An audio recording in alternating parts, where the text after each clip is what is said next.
인자가 자기 영광으로 모든 천사와 함께 올 때 자기 영광의 보좌에 앉으리니 모든 민족을 그 앞에 모으고 각각 구분하기를 목자가 양과 염소를 구분하는 것 같이 하여 양은 그 오른편에 염소는 왼편에 두리라.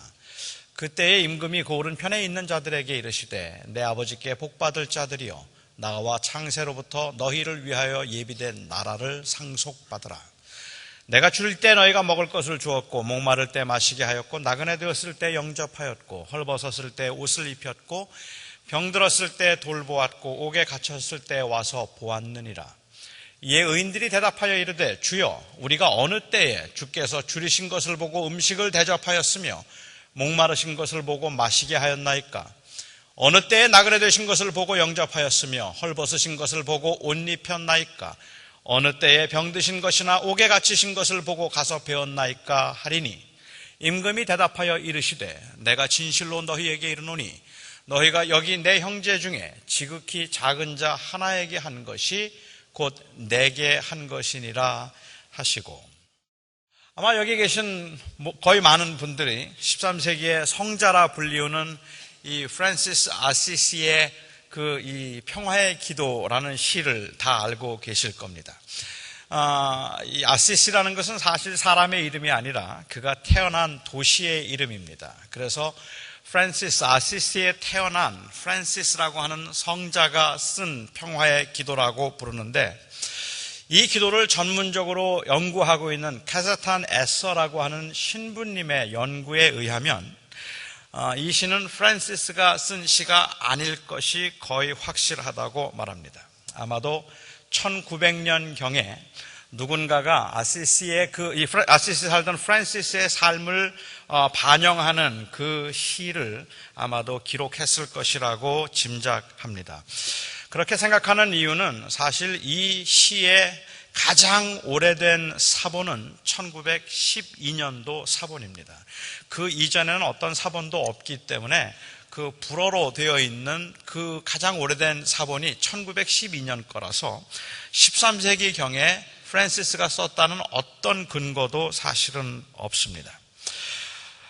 저는 이 시의 내용을 너무너무 좋아하면서도 이 시로 된 노래를 부르거나 아니면 이 시로 된 노래를 들을 때마다 마음에 부담이 되고 솔직히 좀 불편합니다. 제가 그 시를 읽어드릴게요. 주여 나를 평화의 도구로 써주소서. 미움이 있는 곳에 사랑을, 다툼이 있는 곳에 용서를, 분열이 있는 곳에 일치를, 의혹이 있는 곳에 믿음을, 그릇됨이 있는 곳에 진리를, 절망이 있는 곳에 희망을, 슬픔이 있는 곳에 기쁨을, 어두움에 빛을 가져오는 자 되게 하소서. 주여 진실로 바라오니 위로받기보다는 위로하고 이해받기보다는 이해하며 사랑받기보다는 사랑하는 자 되게 하소서. 우리는 줌으로써 받고 용서함으로써 용서받으며 자신을 버리고 죽음으로써 영생을 얻기 때문입니다. 얼마나 좋습니까? 얼마나 감동적인 시입니까? 그런데 제가 참 좋은 시인데도 제게 자꾸 걸리는 부분은 맨 마지막 부분입니다. 이렇게 자신을 버리고 죽음으로써 영생을 얻기 때문이라는 내용이 마치 우리의 희생과 섬김을 통해서 영생을 얻는다고 말하는 것 같아서 인간의 행위나 아니면 선행에 의해서가 아니라 오직 믿음으로만 구원을 받는다고 말하고 있는 복음주의자들은 이 부분이 참 불편할 수밖에 없겠다 싶습니다. 사실 저는 이 시의 번역상 문제가 좀 있다고 생각은 합니다. 원래 처음 사본을 가장 영어에 가깝게 번역해 놓은 것을 보면 영어로는 It is in dying that we are born to eternal life. 이렇게 번역하는 게 더 정확합니다. It is in dying that we are born into eternal life. 달리 번역을 좀 해보자면 이 말은 우리가 그렇게 살 수 있는 것은 죽으면 영생을 얻을 것이기 때문이라고 이렇게 번역될 수 있다는 겁니다. 우리에게 영생이 있기 때문에 평화의 도구가 될 수 있다는 말과 평화의 도구가 되기 위해서 이 평화의 도구가 됨으로써 영생을 얻을 수 있다는 말은 아주 다른 말입니다. 그래서 이 평화의 기도, 좋은 기도임에도 불구하고 이렇게 우리가 줌으로써, 용서함으로써, 그리고 나를 죽임으로써, 내가 죽음으로써, 그래서 영원한 생명을 얻기 때문입니다라는 이 번역이 저에게는 자꾸 걸림이 된다는 말이죠. 인간의 어떤 행위로도 구원에 이를 수 없고 오직 믿음으로만 구원에 이를 수 있다고 믿는 사람들에게는 오늘 비유도 정말 불편합니다. 오늘 비유는 구원받기 위한, 구원받고 영생을 얻는 조건으로 6가지의 선행을 말하고 있는 것 같기 때문입니다. 만일 이 비유가 구원을 위해 선행을 요구한 것이라면 오직 믿음으로 구원을 받는다 믿어서 선행을 쌓아놓지 않은 사람들은 마지막 날 굉장히 당혹스러운 그 상황을 경험하게 될 것입니다. 오늘 비유는 예수님께서 천사들과 함께 이 땅에 다시 오셔서 모든 민족들을 심판하는 장면으로 오늘 비유가 시작됩니다. 예수님은 모든 사람들을 두 그룹으로 나누었는데 거기에 모인 사람들은 왜 그들이 그렇게 나뉘었는지를 모르고 있었어요. 아마도 굉장히 어리둥절한 상황에서 서로 나뉘어져 있었을 겁니다. 제가 초등학교를 졸업하고 중학교에 처음 입학을 했더니 그 입학식 날 수백 명의 학생들이 모여 있었는데 그 수백 명이 모여 있는 학생들을 모아놓고 선생님 한 분이 나오셔서 몇 명의 학생들의 이름을 호명하기 시작했습니다. 한 100명쯤은 불러낸 것 같아요. 그래서 호명되어서 앞으로 나간 사람들과 그리고 호명되지 않은 사람들로 이렇게 나뉘어지게 되었는데 도대체 왜 불러내었는지, 왜 부르지 않았는지 모든 학생들이 전부가 다 의아해하고 있었습니다. 처음 입학했기 때문에 누가 누군지도 모르는 상황이라 짐작조차 할 수 없는 그러한 상황이었어요. 나중에 보니까 우열반을 나누는 것이었더라고요. 호명을 받은 사람들은 우수반 학생들이고 호명을 받지 않은 학생들은 열등반 학생들이었습니다. 아마 여러분들의 지금 관심은 제가 호명을 받았을까 안 받았을까 그거일 것 같은데 그건 제가 말씀을 드리기가 좀 그렇고요. 이 호명을 받은 사람들과 호명을 받지 않은 사람들이 한 100명 정도가 호명을 받고 나머지는 호명을 받지 않았는데 중학생활을 시작하는 첫날부터 마치 남은 중학생활의 운명이 결정되는 것 같은 그러한 아주 재미있는 경험이었습니다. 그렇게 우열반을 가리게 된 기준은 입학식하기 며칠 전에 오리엔테이션을 하면서 생각 없이 기습적으로 보았던 한 번의 시험 결과였습니다.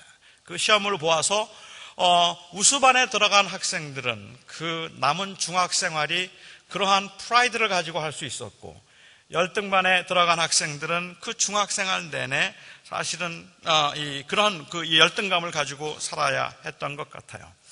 만일 우리가 죽어서 천국에 가야 할지 아니면 지옥에 가게 될지 전혀 모른 채 심판대 앞에 서서 주님의 판결을 기다려야 한다면 이 중학생 때 제가 호명을 받고 의아해하고 조마조마했던 것과는 비교도 안 될 만큼, 상대도 안 될 만큼 사실은 굉장히 끔찍스럽고 초조한 시간임에 틀림이 없을 거라고 생각합니다. 제가 오늘 이 이야기를 조금 각색해서 한번 스토리를 만들어 보면 어떨까요? 한길교회 김아무개 집사님이 마지막 심판대 앞에 서게 되었습니다. 오해 마십시오. 제가 좀 누구를 염두에 두고 이런 말씀을 드리는 건 아니니까 그냥 김아무개 집사님이라고 해보죠. 그분이 심판대 앞에 서게 되었습니다. 그런데 그곳에 예수님께서 나타나셔서 영광의 보좌에 앉으시고 모든 사람들을 양쪽으로 나누셨습니다. 이건 비유니까 오른쪽, 왼쪽을 이렇게 결정하는데 당신은 왼쪽, 오른쪽, 왼쪽, 오른쪽 이렇게 결정하는데 한 명의 1초가 걸린다면 1년에 3,153만 6천 명을 심판할 수 있고 살았던 인구가 한 200억쯤 된다고 축소해서 말하더라도 60년을 기다려서 심판을 받게 되니까 맨 마지막에 서서 심판받는 사람은 60년 동안 서 있어서 다리 아팠겠다. 이런 건 다 쓸데없는 걱정들이겠고, 이런 계산은 하나마나한 계산들을 제가 지금 하고 있는 겁니다. 이건 아무 의미가 없어요. 이건 비유입니다. 양은 오른쪽에 두고 염소는 왼쪽에 두었다고 말씀하셨지만, 모두들 다 양의 마스크를 쓰고 염소의 마스크를 따로 쓰고 있었던 것이 아니라면, 또한 얼굴이 변형되어서 양의 모양과 염소의 모양으로 변형된 것이 아니었다면 사람들은 자기가 왜 그쪽에 섰는지 왜 이쪽에 섰는지 아무도 모르는 겁니다. 그냥 다 어리둥절한 상태입니다. 천사가 김 집사님은 왼쪽에 세웠습니다. 그리고는 오른쪽에 있는 사람들에게 충격적인 선언을 하셨습니다. 내 아버지께 복을 받을 자들이여, 너희가 너희를 위하여 예비된 나라를 상속받으라. 그들에게 영생이 주어진 겁니다. 그런데 그 다음 주님의 명령이 더욱 놀랐습니다. 내가 줄일 때 먹을 것을 주었고, 목마를 때 마시게 하였고, 나그네 되었을 때 영접하였고, 헐벗었을 때 옷을 입혔고, 병들었을 때 돌아보았고, 옥에 갇혔을 때 너희가 와서 보았느니라. 김 집사님은 생각했습니다. 저 사람들은 예수님 당시에 살던 사람들이라서 예수님께서 고난당할 때 예수님을 돌보아 주었던 사람들인가 보다 싶어서 예수님 당시에 태어나지 않은 것이 좀 아쉽다 생각했고, 여기에 따로 구별된 사람들에게는 하나님께서 특별한 상급을 주시려고 하는가 싶었습니다. 그런데 오른쪽에 서 있던 사람들의 반응이 좀 이상합니다. 그들이 말하기를, 우리는 주님이 헐벗고 굶주린 것을 본 적이 없었고, 우리는 주님께서 감옥에 갇힌 것을 본 적이 없었고, 주님이 병들었을 때 돌본 적도 없었습니다. 너무 오래되어서 잊어버렸나요? 겸손한 걸까요?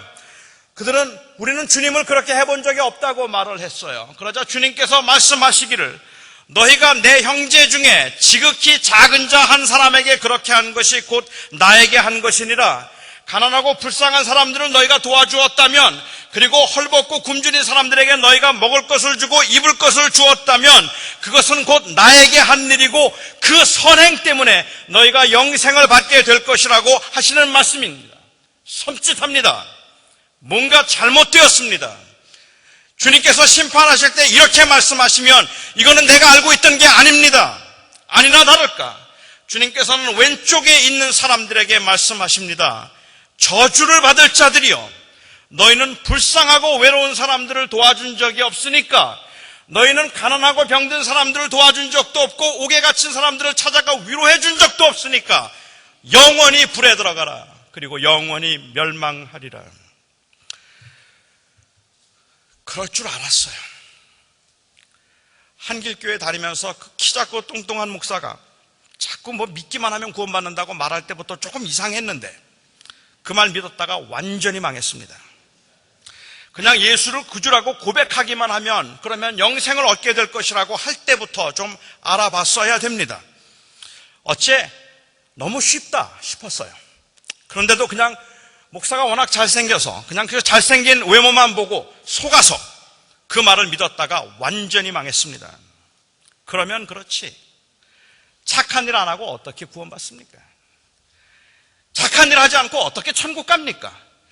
가난한 사람, 외로운 사람들에게 그 선행을 행하지 아니하고 어떻게 구원을 받는단 말입니까? 그냥 믿음으로 구원을 받는다고요? 그 말에 속은 거 잘못된 겁니다. 완전히 망했습니다. 예수를 믿는다는 고백만 하면 어떤 죄든지 다 용서받고 그리고 사함을 받고 하나님의 자녀가 될 수 있다는 그 말은 처음부터 잘못된 말인 겁니다. 성도 여러분, 정말 그렇습니까? 정말 이런 난감한 상황에 여러분 이르게 될까요? 정말 믿는다고 고백만 하고, 나 예수 믿는다고 고백만 했는데, 그래서 고백을 했는데, 그렇지만 천국에 갈 때 마지막 심판대 앞에서 너는 절대로 천국에 들어가지 못한다는 말을 듣게 될까요? 저는 그럴 거라고 생각합니다. 저는 그 말을 들을 것 같아요. 오늘 비유는 복음주의적인 입장에서 생각해보면 정말 어려운 비유이지만, 이 비유를 통해서 주님께서 경계하신 것이 무엇인가는 우리가 이해할 수 있습니다. 또한 그래서 이 비유에는 현대 기독교인들이 반드시 들어야 할 메시지가 이 안에 들어있다고 저는 생각합니다. 우선 저희가 확인해 보고 싶은 것, 확인해야 하는 것이 있다면 이 비유를 통해서 주님께서 경계하신 것, 그것이 무엇인가 하는 걸 보는 것인데, 저는 오늘 비유를 통해서 확인할 수 있는 것은 오늘 비유는 구원을 얻기 위한 방법에 관한 것을 가르쳐주는 비유는 아닙니다. 만일 구원받는 방법을 말씀하고 계시는 것이라면 조금 더 구체적이었어야지 이건 너무 애매합니다. 그렇지 않습니까? 그러니까 여기 말하고 있는 6가지 선행을 다 해야 되는 겁니까? 배고픈 사람에게 먹을 걸 주고, 목마른 사람들에게 입을 것을 주고, 그리고 또한 나그네 된 사람들을 영접하고, 헐벗을 때 옷을 입혀주고, 병들었을 때 찾아보고, 옥에 갇혔을 때 돌보는 것, 이 6가지 선행을 해야만 구원을 받는 겁니까? 만일 6가지 중에 한 가지 빠지면 어떻게 됩니까? 다 했는데 한 가지 못했으면 어떻게 되는 걸까요? 아니, 어려운 사람들에게, 가난한 사람들에게 먹을 것을 주고 입을 것을 주는 것, 그거 중요한 일이라고 생각을 하지만 주는 것도 정도가 있는데 몇 번을 해야 합니까? 몇 번 하면 구원받을 수 있는 걸까요? 이 문제가 영생의 문제, 영생을 얻는가 아니면 영원한 벌을 받는가 하는 것의 문제라면, 그렇다면 오늘 비유가 아니더라도 성경 어디에선가 선행의 정도에 대해서 조금 더 분명하게 언급해 주셨어야 합니다. 나름대로는 착하게 살으라고 열심히 살았는데 나중에 심판대 앞에 갔을 때에 옥에 갇힌 사람 돌본 수 하나가 모자라서 지옥 간다면 이건 너무 억울하단 말입니다. 아무도 나에게 그렇게 말해준 적이 없기 때문에 그래요. 10번을 어려운 사람들을 도우라고 말하든지 20번을 가난한 사람들에게 먹을 것을 주라고 말씀하셨다면 내가 그 수를 카운트하고 있더라도 해보겠단 말입니다. 그런데 아무 곳에도 그렇게 말한 적이 없었어요. 어느 정도 선을 행해야 하는 겁니까? 문제가 더 있어요.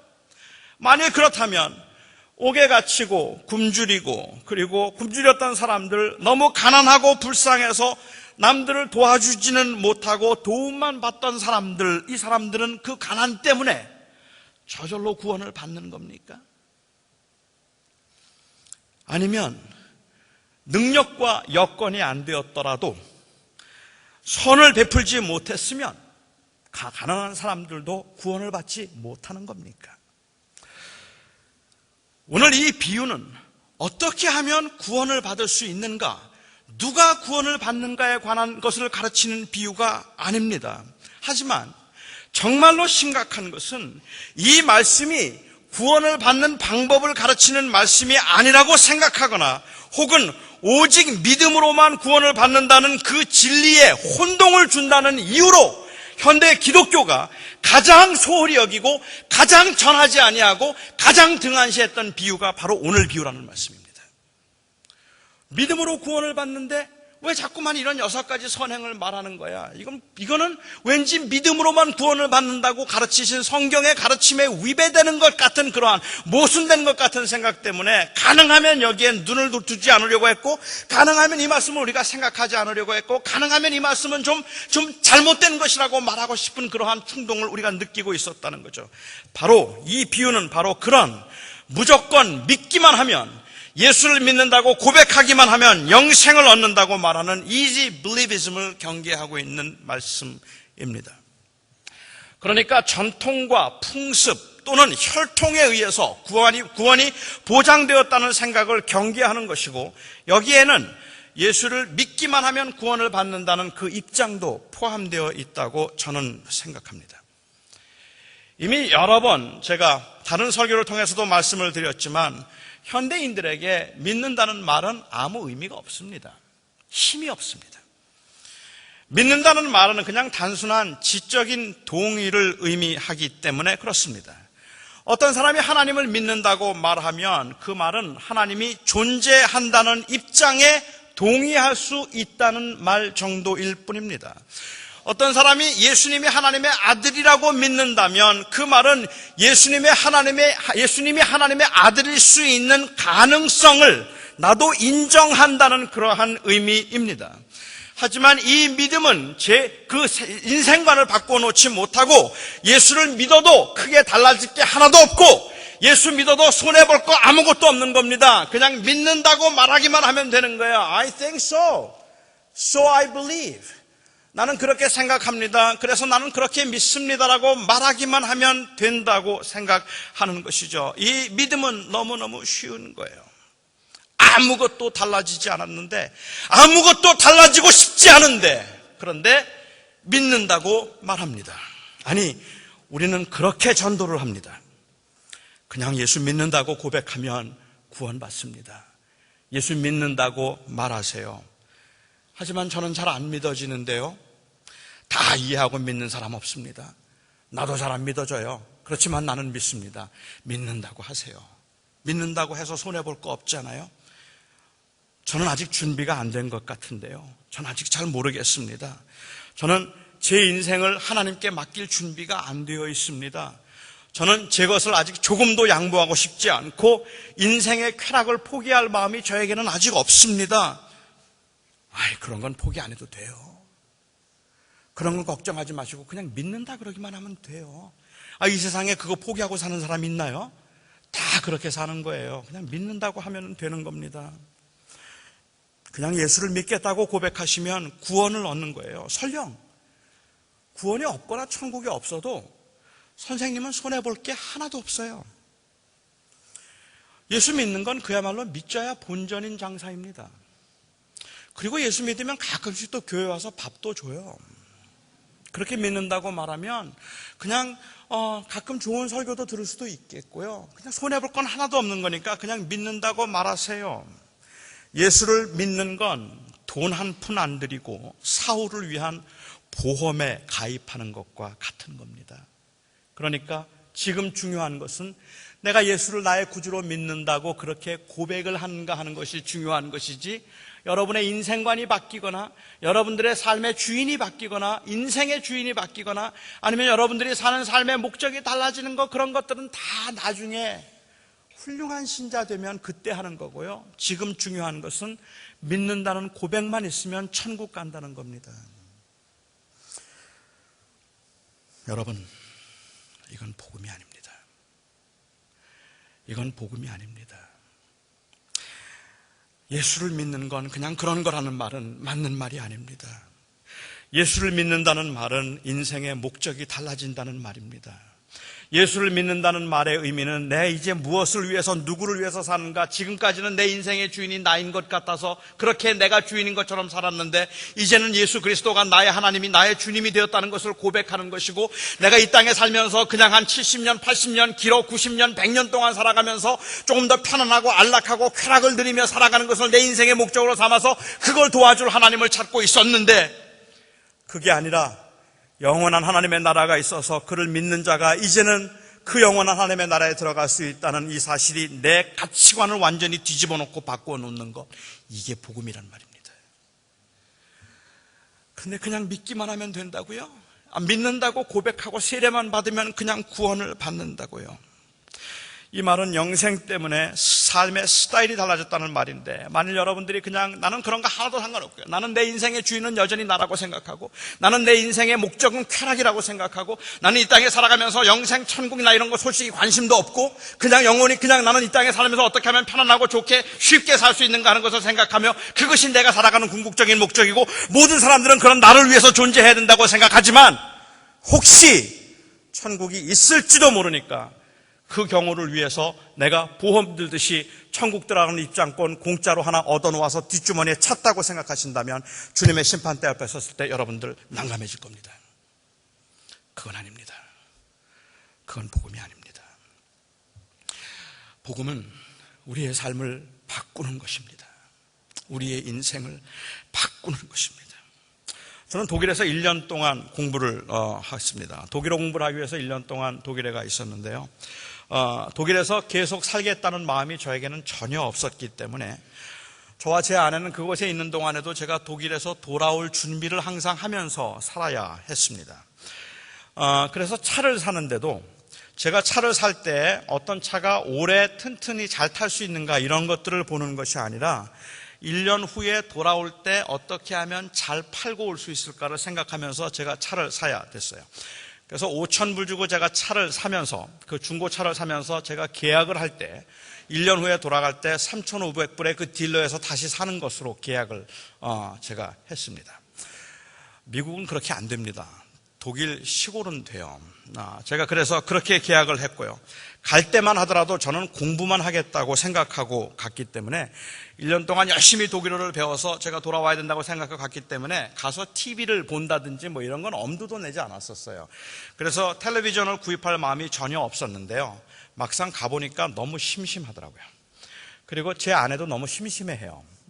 그리고 또 독일어도 좀 배워야 되겠다는 이 아주 그럴듯한 이 합리화 이런 것도 좀 있어서 텔레비전을 제가 사기로 했습니다. 텔레비전을 사는데 가장 적은 것을 그 어플라이언스 가게에 가서 150불을 주고 샀습니다. 150불을 주고 제가 그 TV를 사면서 그 주인과 6개월 후에 제가 돌아갈 때 100불에 다시 파는 것으로 계약을 했어요. 그래서 제가 150불에 그것을 샀고 올 때 100불에 팔고 왔습니다.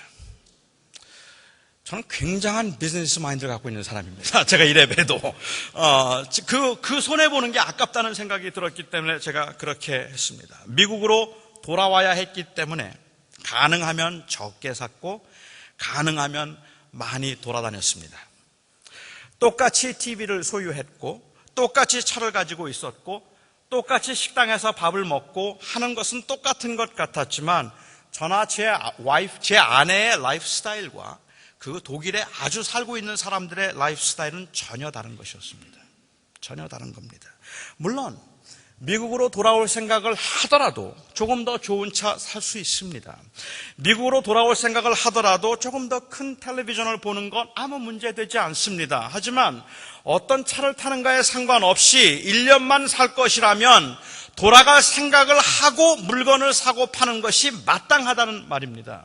만일 제가 1년만 살겠다고 이야기를 하고 독일에 있는 친구들에게 사람들에게 나 1년 동안만 있을 거야 라고 생각을 하지만 제가 살아가는 삶의 모습을 보면서 제가 그렇게 흥청망청 쓰거나 아주 거기에 살 것처럼 그렇게 사는 모습을 보면서 아주 거기에 머물 것처럼 사는 모습 그렇게 살아가고 있으면서 그러면서 1년만 난 살 거라고 이야기를 하고 있다면 아무도 제 말을 믿지 않을 겁니다. 저가 틀림없이 계속 있을 거야.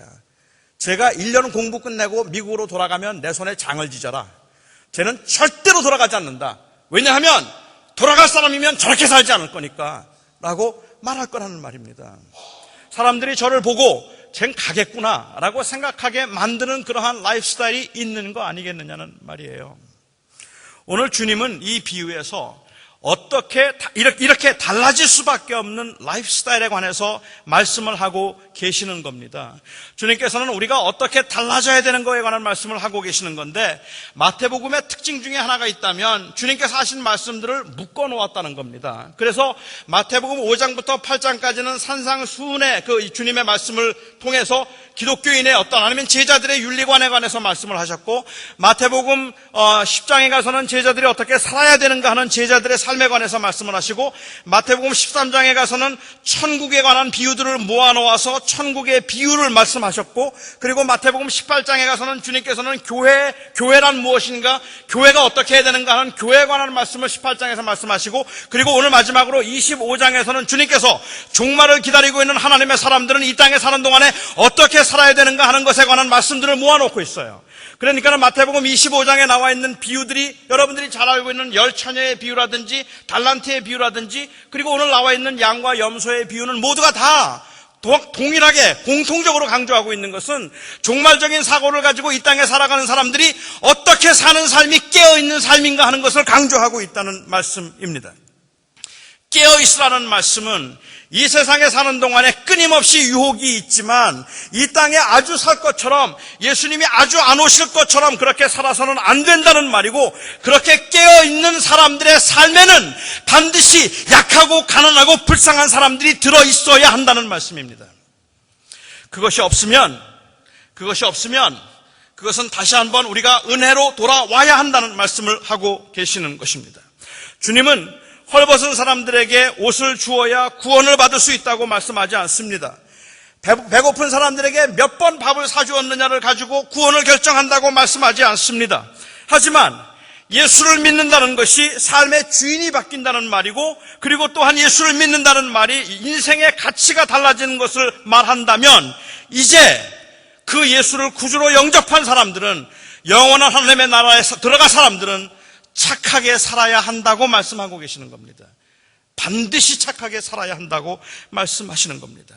그러니까 어쩌면 정말 중요한 것은 착한 일을 얼마나 많이 했는가가 아니라 이 놀라운 구원의 은혜를 알고 있는가 하는 것입니다. 내가 얼마나 착한 사람인가 하는 것이 중요한 것이 아니라 내가 정말로 예수님을 알고 있는가, 예수님이 내 인생의 누구인가 하는 것을 묻고 있는 것이라고 저는 생각합니다. 물론 합니다. 저는 제가 이 말씀을 지금 드리면서도 마음에 조금 섬찟함이 느껴질 정도로 저는 좀 조심스럽기도 하고 두렵기도 해요. 왜냐하면 오늘날 기독교에서는 이런 말들이 마치 말장난 같다는 거예요. 그래서 사실은 예수를 만났다는 이 사람들이 전혀 착하게 살지도 않고 아주 무기력한 그러한 삶을 살아가고 있는데 그런 무기력한 말을 합리화시키기 위해서 은혜가 우선이라는 말을 자꾸만 말하는 것 같아요. 알겠어요. 그럴 만큼 그 복음의 참된 복음의 능력과 그리고 복음의 본질이 훼손되어 있다는 것을 제가 안타깝게 생각하고 그래서 저는 그 말씀을 오늘 여러분들에게 드리고 싶은 겁니다. 오늘 그렇기 때문에 저는 더 은혜를 강조하고 싶은 겁니다. 이건 제가 경험한 것이고 여러분들이 경험하는 바입니다. 은혜가 메마르면 봉사도 없고 섬김도 없습니다.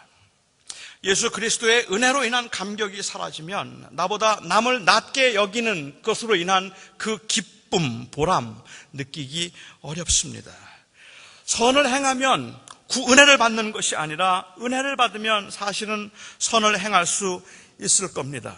그러니까 저는 감히 오늘 여러분들에게 오늘 주님의 이 비유를 보시면서 부끄러움과 그리고 또한 부족함을 느낀다면 아마 저와 여러분은 더욱더 주님의 은혜를 파고 들어가야 할 겁니다. 그리고 다시 한번 진지하게 복음이 무엇인가 하는 것을 생각해 보셔야 합니다. 복음이 무엇인가 하는 것을 여러분들이 진지하게 생각해 보시고 그리고 그 복음의 은혜 안에서 내가 받은 구원의 은혜를 깊이 느낄 수 있다면 그 다음에는 주님께서 하신 말씀이 이해가 되리라고 생각합니다. 여러분, 예수를 믿으십니까? 은혜를 받으셨습니까? 여러분들이 정말로 예수 그리스도가 나의 주님이고 그리고 그를 통하여서 내가 구원을 받았다 믿으십니까? 만일 그렇다면 제발 착하게 사십시오. 착하게 살아야 합니다. 우리가 정말로 그 은혜를 안다면, 우리가 정말로 그 은혜를 받았다면 외로운 사람들, 어려운 사람들, 아픈 사람들, 병든 사람들을 절대로 그냥 둘 수 없습니다. 그들을 섬겨야 하고 그들을 도와야 합니다. 착하게 살아야 합니다.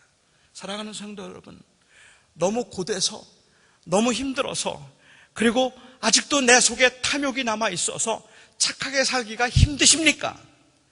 정말 착하게 사는 게 너무 어렵다, 남을 도와줄 만한 마음이 여러분들에게 없으십니까? 은혜로 돌아오십시오. 다시 잘해야 되겠다는 그러한 결심이 아니라 은혜로 돌아오십시오.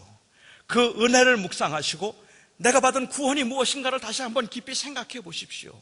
그 은혜가 우리들의 마음을 변화시킬 수 있는 겁니다. 이 복음이 우리들을 새롭게 만들 수 있는 겁니다. 그러나 착하고 선하게 사는 것은 그 어떤 것으로도 대신할 수 없는 것이고 그 어떤 이유로도 그리스도인들은 소홀히 할 수 없는 겁니다. 믿음으로 구원을 받으니까, 행위로 구원을 받는 것이 아니니까, 오직 믿음으로 구원을 받는다는 말의 의미가 행위로 구원을 받는 것이 아니라 믿음으로 구원을 받는다는 말은 틀림없이 맞는 말임에도 불구하고, 그러니까 믿음으로 구원을 받으니까 행위는, 선행은 하지 않아도 된다는 이 왜곡된, 변질된 모습이 오늘날 기독교를 엉망으로 만들어버렸다는 말입니다. 오늘날 이 교회가 세상의 손가락질을 받게 만들고 지극히 이기적이고 자기중심적이며 쾌락적인 집단으로 그렇게 지탄을 받고 있는 이유가 있다면 이것은 오직 믿음으로 구원을 받는다는, 오직 은혜로만 구원에 이를 수 있다는 그 놀라운 사실을 우리가 강조하고 있기 때문에 그런 것이 아니라 바로 이 은혜로 구원을 받은 사람들의 그 은혜의 구원이 무엇인가 하는 복음의 본질을 우리가 훼손시켰기 때문에 문제가 있는 겁니다. 저는 오직 은혜로만 구원을 받는다고 믿습니다. 인간의 어떤 행위로도 하나님 앞에 의롭다함을 받을 수 없다는 것을 믿습니다. 그러나 동시에 우리가 오직 은혜로만 구원을 받는다면, 오직 은혜에 의해서 구원을 받았다면, 오늘 주님께서 하시는 이 말씀이 우리에게는 그야말로 우리의 폐부를 파고드는 것처럼 그렇게 살아있는 말씀이어야 합니다. 내가 헐벗은 사람들, 그리고 배고픈 사람들, 목마른 사람들, 외로운 사람들, 병든 사람들을 교회가 품지 않으면, 교회가 같이 하지 않으면, 교회가 그들을 위하여서 그 복음을 드러내지 않으면 세상에 있는 사람들은 우리를 보고 말하기를 복음을 모르는 자들이라고 말할 겁니다. 복음은 그렇게 선행으로 드러나는 것이기 때문에 그렇습니다. 저는 이 교회가 하나님께서 하신 이 주님께서 하신 이 말씀, 깨어 살아가는 하나님의 성도들의 그 삶의 모습을 실천하는 교회가 될 수 있기를 바라고, 저와 여러분의 삶이 영생이 그만큼 가치 있고 능력이 있는 것이라서 우리의 삶에서 약한 사람들이 결코 소외되지 않는 그러한 삶이 될 수 있기를 바랍니다. 기도하겠습니다. 사랑하는 나의 아버지 하나님,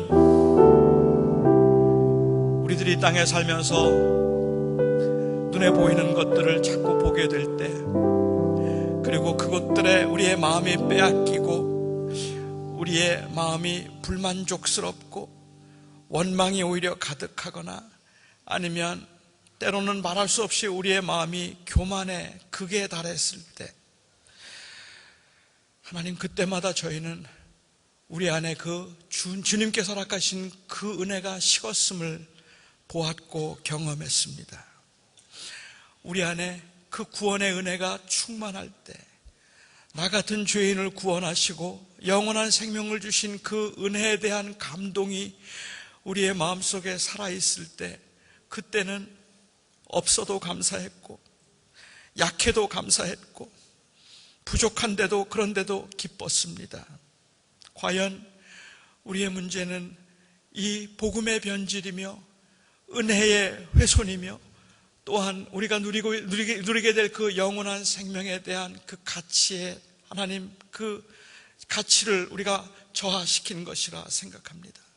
아버지 하나님, 우리 사랑하는 성도들이 오늘 이 예배의 끝에 한 주간을 살아가면서 주님의 은혜 안에 거하게 하여 주시옵소서. 낙심했던 심령을 일으킬 수 있고, 그리고 또한 힘들었던 심령들에게 새 힘을 줄 수 있고, 또한 하나님, 병들었고 가난하고 지치고 그리고 소심해지고, 또한 하나님 그래서 근심하고 우울한 그 심령들에게도 새 힘과 용기와 기쁨을 줄 수 있는 복음의 능력이 우리 사랑하는 성도들의 삶 가운데 회복되게 하시고 충만케 하여 주시옵소서.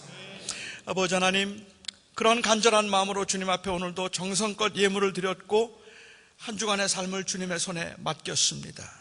주의 은혜 안에 거한 모든 주의 백성들에게 우리 주 예수 그리스도의 은혜와 하나님의 그 크신 사랑하심과 성령의 위로하시며 교통하심이 영원토록 함께 하시기를 간절히 축원하옵나이다.